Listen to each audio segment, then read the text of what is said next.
ঘূর্ণিঝড় শব্দটি যেন বাংলাদেশের সঙ্গে জড়িয়ে গেছে। প্রতি বছর একাধিক ঘূর্ণিঝড় লণ্ডভণ্ড করে দেয় উপকূলীয় অঞ্চল। এক ঘূর্ণিঝড়ের কবল থেকে বের না হতেই হাজির হয় আরেকটি ঘূর্ণিঝড়। এবার বছরের প্রথম ঘূর্ণিঝড় চোখ রাঙাচ্ছে। বঙ্গোপসাগরের নতুন এই ঘূর্ণিঝড়ের শঙ্কা দেখা দিয়েছে, যার নাম দেওয়া হয়েছে শক্তি।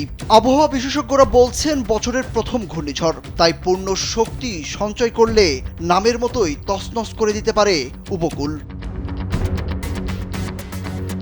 আবহাওয়া অফিস তাদের পূর্বাভাসে জানিয়েছে ঘূর্ণিঝড় শক্তি 24 থেকে 26 মের মধ্যে স্থলভাগে আঘাত হানতে পারে। সম্ভাব্য আঘাতের এলাকা ভারতের উড়িষ্যা উপকূল থেকে বাংলাদেশের চট্টগ্রাম উপকূল পর্যন্ত বিস্তৃত।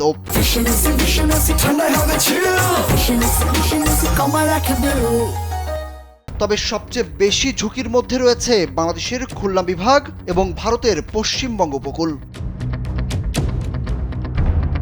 মে মাসের তৃতীয় সপ্তাহে সাগরে প্রতিকূল পরিস্থিতি তৈরি হতে পারে। ওই সময়ের মধ্যে একটি ঘূর্ণিঝড় সৃষ্টি হতে পারে, এমনটা জানিয়েছেন কানাডায় বসবাসরত আবহাওয়াবিদ মোস্তফা কামাল পলাশ।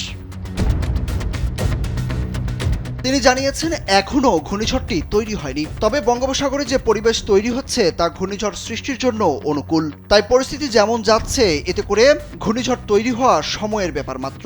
আবহাওয়াবিদ মোস্তফা কামাল পলাশ সবাইকে আগাম সতর্কতা অবলম্বনের আহ্বান জানিয়েছেন। বিশেষজ্ঞদের মত, যেহেতু ঘূর্ণিঝড় তৈরির আশঙ্কা তৈরি হয়েছে, তাই উপকূলীয় এলাকার মানুষদের এখন থেকেই সতর্ক থাকতে হবে। বিশেষ করে মাছ ধরার ট্রলার ও নৌকাগুলোকে নিরাপদ স্থানে রাখার পরামর্শ দেওয়া হয়েছে।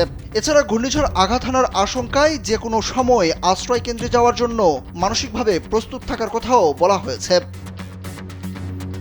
সুরুজ আহমেদ, কালবেলা।